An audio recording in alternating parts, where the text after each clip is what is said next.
அண்ணன் விஜய் ஒரு மதம் பிடிச்ச யானை மாதிரி எல்லாரையுமே முட்டி மோதிக்கிட்டு இருக்கார். இந்த மதம் பிடிச்ச யானை இது மாநில அரசு மத்திய அரசு அப்படி என்றெல்லாம் பார்க்கல, எல்லாரையுமே முட்டி மோதிக்கிட்டே இருக்கு. அது மாதிரி ஒரு சம்பவம் தான் அரியலூர்ல நடந்த அண்ணனுடைய ஸ்பீச். இந்த ஸ்பீச்ல பிஜேபி கட்சியை பத்தி நேரடியா என்ன குற்றச்சாட்டு வைக்கார், தமிழ்நாட்டோட ஆளும் கட்சிக்கிட்ட என்னென்ன கேள்வி எல்லாம் கேட்கார் அப்படிங்கிறத அண்ணனோட வீடியோ கிளிப்ஸோட பார்க்கலாம். அதுக்கு முன்னாடி நம்ம சேனலை சப்ஸ்கிரைப் பண்ணாதவங்க பண்ணிக்கங்க.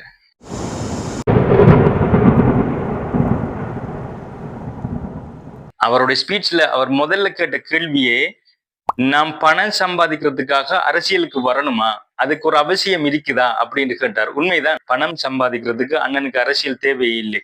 அவர் வருடத்திற்கு 2 படம் ரிலீஸ் பண்ணாலே போதும், லைஃப் டைம் செட்டில் ஆயிரும். நம்ம தெளிவா பார்த்தா தெரியும், அவர் அரசியலுக்கு வந்த உண்மையான நோக்கமே தமிழ்நாட்டு மக்களுக்கு ஏதாவது செய்யலாம் அப்படிங்கிற ஒரு நோக்கில் தான்.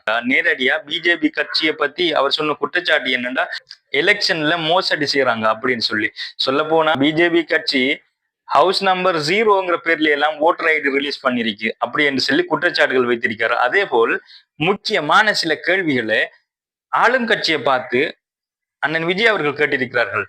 அந்த வீடியோ கிளிப்பை பாருங்க. கேஸ் சிலிண்டருக்கு மானியமா 100 ரூபாய் தரேன்னு சொன்னீங்களே, தந்தீங்களா? 1000 ரூபாய் ஒருத்தர் விடாம எல்லா பெண்களுக்கும் தருவேன்னு சொன்னீங்களே, தந்தீங்களா? டீசல் விலையில மீதி இருக்கிற 3 ரூபாய் குறைப்பேன்னு சொன்னீங்களே, குறைச்சிங்களா? நீட்டு தேர்வை ரத்து செய்வோம்னு சொன்னீங்களே, ரத்து செஞ்சீங்களா? கல்வி கடனை ரத்து செய்வோம்னு சொன்னீங்களே, ரத்து செஞ்சீங்களா?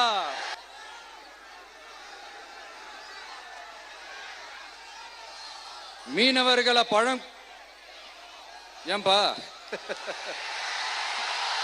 மீனவர்களை பழங்குடியின பட்டியல சேர்ப்போம்னு சொன்னீங்களே, சேர்த்தீங்களா? மீனவர்களுக்கு 2 லட்சம் வீடுகள் கட்டித்தரப்படும் சொன்னீங்களே, கட்டி தந்தீங்களா? அனைத்து மீனவ கிராமங்களிலும் மீன் உலர்த்தும் தளம் அமைக்கப்படும் சொன்னீங்களே, அமைச்சு கொடுத்தீங்களா?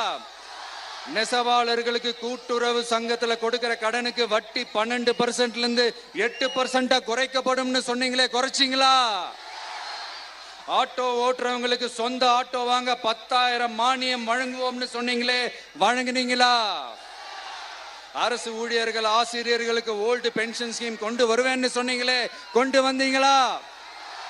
பகுதி நேர ஆசிரியர்களுக்கு பணி நிரந்தரம்னு சொன்னீங்களே, செஞ்சீங்களா?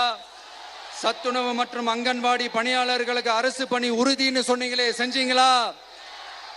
முதியோர் உதவித்தொகை 1500 ரூபாய் தருவேன்னு சொன்னீங்களே, தந்தீங்களா? தமிழகத்தில் இருக்கும் வேலை வாய்ப்புகள்ல 75% தமிழர்களுக்கு சொன்னீங்களே, தந்தீங்களா? 3 லட்சத்தும் மேல் இருக்கிற காலி பணியிடங்கள் நிரப்பப்படும் சொன்னீங்களே, நிரப்புனீங்களா? தூய்மை பணியாளர்கள் பணி ஊதியம் ஓய்வூதியம் போன்ற கோரிக்கைகள் நிறைவேற்றப்படும் சொன்னீங்களே, நிறைவேற்றினீங்களா? மக்கள் நல பணியாளர்களாக 25,000 பெண்கள் நியமிக்கப்படுவார்கள் சொன்னீங்களே, நியமிச்சீங்களா? ரேஷன் கடையில மீண்டும் உளுந்து வழங்கப்படும் சொன்னீங்களே, கொடுத்தீங்களா? அனைத்து அரசு வேலை வாய்ப்புகளிலும் பெண்களுக்கு 40% முன்னுரிமை வழங்கப்படும் சொன்னீங்களே, கொடுத்தீங்களா?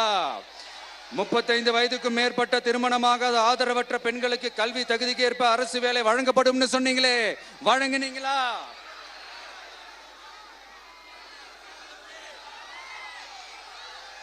வகுப்பு வாரியத்தின் கோரிக்கைகள் பரிசீலிக்கப்பட்டு மேற்கொள்ளப்படும் சொன்னீங்களே, செஞ்சீங்களா? அரசு வீட்டு வசதி மற்றும் குடிசை மாற்று வாரிய வீடுகளில் மாற்றுத்திறனாளிக்கு ஒதுக்கீடு செய்யப்படும் சொன்னீங்களே, செஞ்சீங்களா? இலங்கை தமிழர்களை காப்பாற்ற ஒரே தீர்வு பொது வாக்கெடுப்பு தான், அதை நடத்த வலியுறுத்துவோம்னு சொன்னீங்களே, செஞ்சீங்களா? இப்படியே நம்ம கேள்வி கேட்டுக்கிட்டே இருக்க வேண்டியதுதான். இவங்க கிட்ட இருந்து எந்த பதிலும் வரப்போறது இல்ல. ஏன்னா இருந்தாதானே. அதனால நான் உங்களை கேட்கிறேன், செய்வோம் செய்வோம் செய்வோம் செய்வோம்னு சொன்னாங்களே, செஞ்சாங்களா? சத்தமா? அண்ணன் விஜயோட பொலிட்டிக்கல் மீட்டிங் கடல் அலை போல வந்த மக்கள் கூட்டத்தை பார்த்து உண்மையாவே ஆளுங்கட்சி அரசியல்வாதிகளும் ஏன் சீமான் உட்பட எல்லாருக்குமே ஒரு பயம் எழும்பிட்டு. அதனாலதான் அவர் மீட்டிங் நடத்துறப்போ ஆம்புலன்ஸ் வாரது என்ன, இளையராஜாவோட இசை கச்சேரி ஆரம்பிக்கிறது என்ன, இதுல விகடன் நிகழ்ச்சி வர மொத்த மீடியாவையும் திசை திருப்புறத்துல ஆளும் கட்சி உண்மையாவே ஒரு முயற்சி செய்து கொண்டு வருகிறது. அண்ணனோட அரசியல் கட்சிக்கு வந்த மக்கள் கூட்டத்தை பார்த்த உடனே அங்க தெளிவா ஒரு விஷயம் சொல்லலாம். நிறைய மக்களினுடைய ஆதரவு அண்ணன் விஜய் அவர்களுக்கு இருக்கிறது. இது உண்மையாவே ஆளும் கட்சிக்கு ஒரு பயத்தை ஏற்படுத்தக்கூடிய விடயம்தான். இந்த கூட்டத்தை பார்த்து அண்ணன் சீமான் அவருக்கு இதை ஜீரணிக்க முடியல. அவருடைய வகுத்தறிச்சல அவர் கொட்டி தீர்த்து கொண்டிருக்கார். அண்ணன் விஜயோட மீட்டிங்குக்கு வந்த அந்த மக்கள் ஒரு சினிமா கூட்டமா, ஒரு நடிகரை பார்க்க வந்த கூட்டம் அப்படின்றது போல் சொல்லி இருக்கிறார். அதாவது நயன்தாராவை கூட்டிக்காந்து வச்சாலும் அதை போல மக்கள் கூட்டம் வருமா? ஏன் மக்கள் முட்டாள்களா? இப்ப அண்ணன் சீமானோட மீட்டிங்குக்கு சனத்தொகை வந்தா அது அன்புக்காக வந்தது, அவருடைய கொள்கைக்காக வந்தது. அண்ணன் விஜயோட கூட்டத்துக்கு வந்த மக்கள் எல்லாம் சினிமா கூட்டம். உங்களுக்கு வந்த அர்த்தம், அவருக்கு வந்த தக்காளி சட்னியா? Right, okay. நிச்சயமா சொல்றேன், தமிழ்நாட்டுல 2026 நடக்க போற எலெக்ஷன் நிச்சயமா ஒரு விரல் புரட்சி தான்.